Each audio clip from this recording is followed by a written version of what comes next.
mencintai sampai terluka. Kalau saya mungkin sering melukai kali ya, bukan terluka.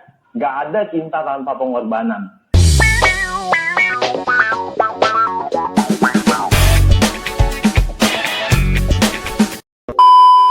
Teman-teman pasti pernah dengar kan?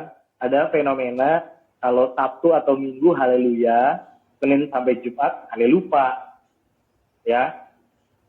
Waktu lagi nongkrong sama teman, ada temen nih yang ngomong kasar, jadi ikut-ikutan ngomong kasar. Ya. Ada temen yang julid, jadi ikut-ikutan julid.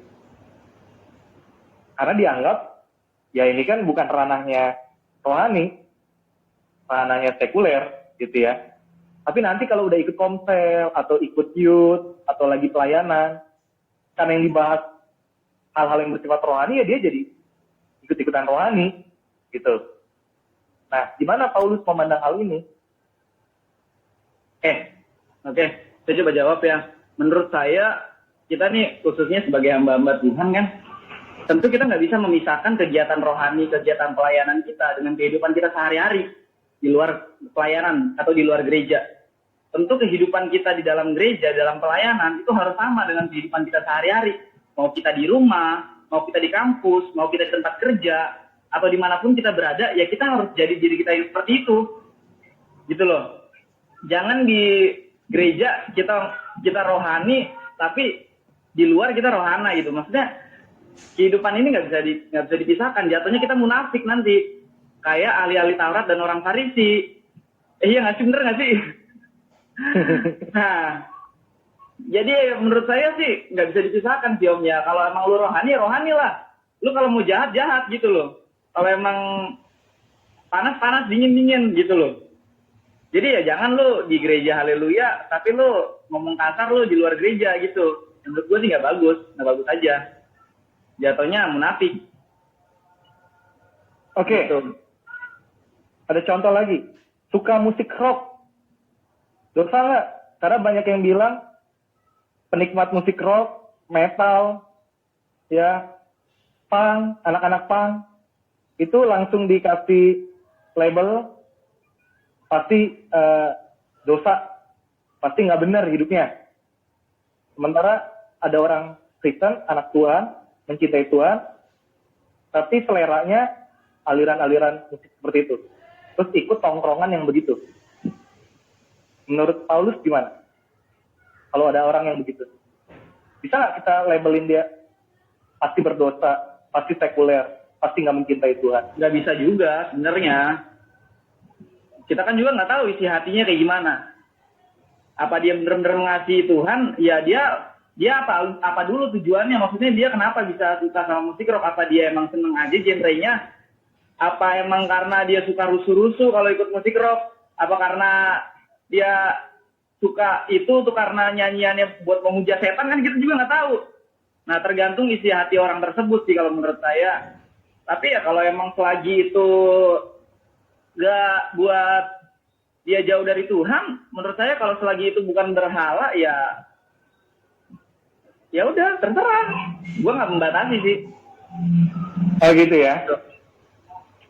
Jadi balik lagi tergantung motivasi hatinya. Ya. Dan bagaimana dia melakukannya. Apakah untuk kayak tadi Paulus bilang anarkis, ya kan? Atau hanya sekedar ya gue taste musiknya emang nyantuinya di situ gitu. Jadi balik lagi ke diri sendiri sebenarnya. Oke. Satu pertanyaan terakhir nih untuk Yohanes ya. Nah, kan di luar sana ya, sahabat-sahabat zona nih, banyak anak-anak muda yang sebenarnya tahu mengenai hal ini ya. Ngerti sebenarnya bagaimana seharusnya mencintai Tuhan. Tapi kan pada realitanya mereka sebenarnya bergumul ya, berjuang. Dan bingung. Kenapa bingung? Karena nggak berani cerita. Kenapa nggak berani cerita? Takut. Ya, ada penilaian-penilaian dari orang lain. Ada stigma-stigma yang bakal menghantui mereka kalau mereka speak up atau terbuka dengan pergumulannya. Karena mereka berjuang sendiri, mereka bingung. Ketika bingung, akhirnya mereka nggak pernah bisa keluar dari pergumulan mereka. Nah, yang jadi pertanyaan begini, berarti mencintai Tuhan membutuhkan peran orang lain juga, setuju nggak? Atau cukup dengan perjuangan sendiri? Menurut saya, sebagai salah satu orang yang introvert, yang lebih banyak berjuang sendiri dan sebagainya, seperti ciri-ciri yang Kobi jelaskan tadi, yang papanya tadi, yang kalau mau cerita ke orang takut ada stigma, akhirnya ya udah jadi nyimpan sendiri dan berjuang sendiri. Sebagai orang yang seperti itu, pertama kita harus sadar bahwa ya manusia itu berbeda-beda. Ada orang yang bisa berjuang sendiri, ada yang tidak bisa. Nah, namun kembali kepada prinsip dasarnya bahwa hubungan kita dengan Tuhan itu kan hubungannya pribadi. Dan itu yang saya percaya, makanya saya tetap kekeh untuk banyak berjuang sendiri, seperti itu. Jadi menurut saya, pertama itu, orang punya kapasitas berbeda-beda dan kekuatannya berbeda-beda. Makanya pertama jadi sahabat zona harus kenali diri sendiri dulu. Harus kenal apakah sahabat zona ini adalah orang yang memang kuat berjuang sendiri atau membutuhkan bantuan orang. Keduanya bukan hal yang salah. Tidak ada yang salah, tidak ada yang benar. Keduanya ya itu tergantung kapasitas kita masing-masing. Dan Tuhan tidak akan pernah menyalahkan. Makanya kenapa kita adalah makhluk individu, tapi juga adalah makhluk sosial.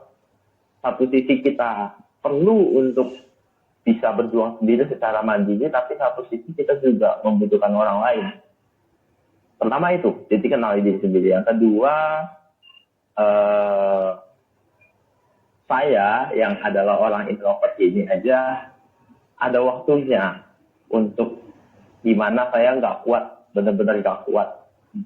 Kalau saya sering sebut itu titik terendah namanya, dimana udah berjuang mati-matian pun sampai benar-benar udah di titik udah hampir menyerah. Disitulah saya coba untuk speak up, terbuka sama orang lain, sama mentor, sama saudara, sama orang tua, atau sama orang-orang yang bisa saya percaya. Walaupun ya itu memang sebagai orang yang introvert, yang apa-apa memendam sendiri, lebih susah sebenarnya untuk cerita ke orang lain. Tapi ternyata ketika saya memberanikan diri untuk cerita ke orang lain dan yaitu berani untuk share dan mau mendengarkan nasihat dari orang lain, ternyata Tuhan juga pakai banyak orang lain untuk memberi jawaban atas apa yang saya pergumulkan gitu. Jadi sekali kembali lagi, setiap orang tahu kapasitas kekuatannya masing-masing. Tidak ada yang lebih baik, tidak ada yang lebih buruk. Kembali lagi, kita harus kenali diri kita. Intinya itu. Oke. Kenali diri sendiri ya. Iya. Lu tipe yang mana? Kalau lu yakin lu bisa berjuang sendiri, bagus. Dengan Tuhan langsung, bagus. Iya. Tapi kalau lu ngerasa tetap butuh support system, itu nggak perlu mengakuinya, nggak perlu malu mengakuinya gitu ya. Iya, betul. Oke ya. Hanya saja harus memilih orang yang tepat gitu ya. Yoi. Untuk berbagi. Pertanyaan terakhir untuk Paulus. Ada nggak? Ini bukan pertanyaan sih Paulus, tapi kami mau minta tips nih dari Paulus untuk sahabat zona yang hari ini masih berjuang dalam mencintai Tuhan. Dia tahu bahwa mencintai Tuhan konsekuensinya harus meninggalkan manusia lama. Dan pasti banyak juga sahabat zona yang ngerti bahwa mencintai Tuhan ya harus hidup radikal untuk Tuhan gitu. Tapi kan pada kenyataannya nggak mudah, Mas. Banyak orang yang jatuh bangun. Oke, dari Paulus sendiri punya tips nggak untuk sahabat zona yang sedang bergumul? Ya, Kalau dari gue sendiri sih ya memang kita semua berjuang, Mbak. Kita semua ini berjuang mengasihi Tuhan. Itu perjuangan kita sampai akhir, ya sampai kita mati kita selalu harus terus berjuang, gitu loh. Pasti akan ada aja masalah, akan ada aja tantangan, akan ada aja datang itu godaan itu buat kita. Nah, tetapi bagaimana respon kita itu kan Pak? Nah, terkadang kita mengambil respon yang salah. Nah, kenapa kita suka mengambil respon yang salah? Karena menurut kita yang salah itu yang enak, Pak. Menurut kita yang salah itu kira-kira yang pengen kita lakuin yang salah aja gitu. Nah, tetapi gimana caranya supaya kita bisa itu mengambil pilihan yang benar? Ya tentu yang pertama dari saya itu harus benar-benar kita hidup di dalam Tuhan sih. Keintiman di dalam Tuhan itu harus dijaga. Tentu kalau isi pikiran kita ini bukan firman Tuhan, maka ya setan lah yang akan menguasai pikiran kita. Tentu setan itu akan membawa kita kepada pilihan-pilihan yang salah. Dan itulah yang membuat kita sering jatuh. Maka dari itu ya tips paling utama dari saya ya melekat sama Tuhan. Udah nggak ada pilihan lain. Nggak ada pilihan lain. Gitu loh Pak. Jadi tipsnya adalah melekat dengan Tuhan. Rajin tanya sebelum ngelakuin segala sesuatu, rajin tanya sama Tuhan. Isi pikiran sama firman Tuhan. Tapi bukan hanya diisi, bukan hanya tahu, tapi dilakukan. Karena kebenaran itulah yang memerdekakan kita gitu ya. Ya, teman-teman saya akan minta setiap kita untuk menyampaikan satu power statement ya. Kita nggak bilang quote, tapi power statement.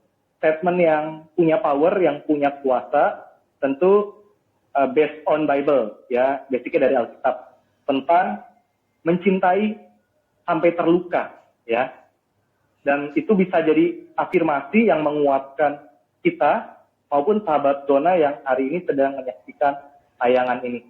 Tapi sebelumnya saya mau tutup dulu di Yohanes pasal 13 ayat 34 sampai 35. Demikian firman Tuhan. Aku memberikan perintah baru kepada kamu, yaitu supaya kamu saling mengasihi. Sama seperti aku telah mengasihi kamu, demikian pula kamu harus saling mengasihi. Dengan demikian, semua orang akan tahu bahwa kamu adalah murid-muridku, yaitu jikalau kamu saling mengasihi. Nah, ini perintah baru yang Tuhan berikan kepada kita sebagai murid-muridnya. Waktu kita mengasihi Tuhan, otomatis kita juga harus mengasihi sesama. Nah, banyak kita yang merasa mengasihi Tuhan, tetapi seringkali menjatuhkan sesama kita atau memandang buruk sesama kita. Apalagi tadi itu kepada orang-orang yang sedang berjuang. Sebenarnya dia mau mengasihi Tuhan, tapi itu tadi setiap orang punya proses yang berbeda, punya waktu yang tidak sama. Tapi seringkali kita tergoda untuk memberi penilaian, memberi label, memberi penghakiman. Nah, hari ini kita belajar mengasihi sampai terluka. Power statement dari saya adalah mengasihi sampai terluka harus ada pengorbanan. Bukan hanya berkorban untuk Tuhan, tetapi juga berkorban untuk sesama. Habis-habisan untuk Tuhan, tapi juga harus habis-habisan untuk sesama. Kita habis-habisan berjuang memenuhi ekspektasi Tuhan dalam hidup kita, tapi kita juga berjuang habis-habisan membantu teman-teman kita, saudara-saudara kita yang sedang struggle untuk sama-sama bangkit dan sama-sama mengasihi Tuhan. Power statement selanjutnya akan disampaikan oleh Raja. Silakan Raja. Power statement untuk sahabat zona. Ketika kita sudah berani untuk memilih, kita harus siap untuk ditolak, kita juga harus siap untuk diterima. Artinya, negatif atau positif, itu semua harus kita terima. Sebab itu semua akan menguatkan kita. Kuatkan dan teguhkanlah hatimu. Ya, terima kasih Yang Mulia Raja untuk power statement yang luar biasa. Nggak percuma jadi raja, karena raja pasti penuh dengan kebijaksanaan. Dan power statement selanjutnya akan disampaikan oleh Yohanes. Silakan Yohanes. Power statement untuk menutup sesi dengan zona sahabat zona. Cinta tidak mungkin tanpa pengorbanan. Tuhan pun sudah lebih dulu memberi teladan. Lalu, di mana letak kebahagiaan dari cinta?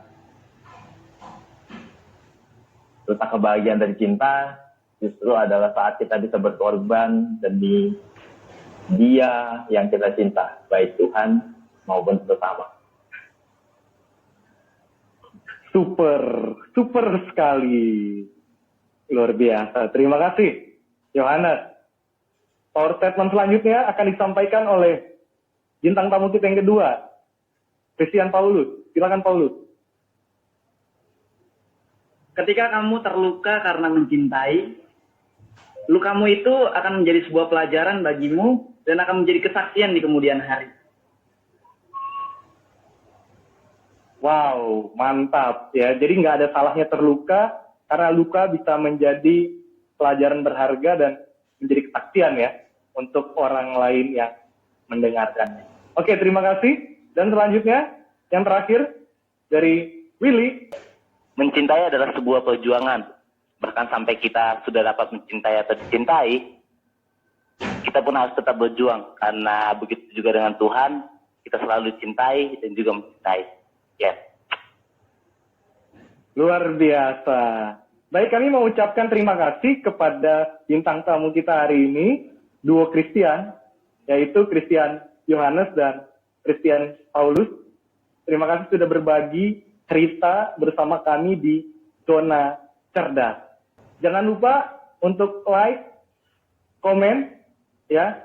Kalau teman-teman punya usulan-usulan topik untuk video-video selanjutnya, silakan tulis komentar teman-teman di bawah sini. Dan jangan lupa untuk subscribe dan nyalakan lonceng, ya, supaya nggak ketinggalan update dari video-video kami. Akhirnya kami undur diri dan Tuhan Yesus memberkati.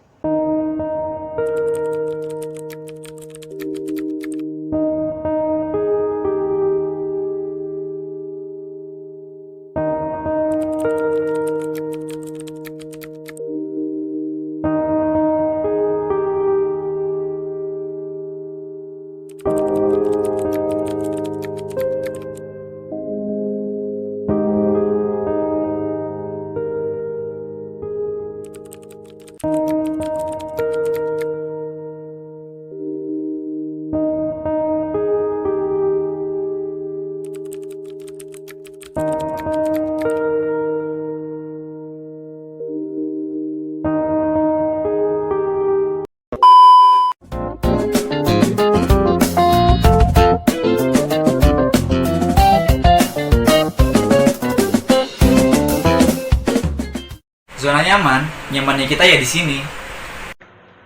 Zona nyaman, nyamannya kita ya di sini.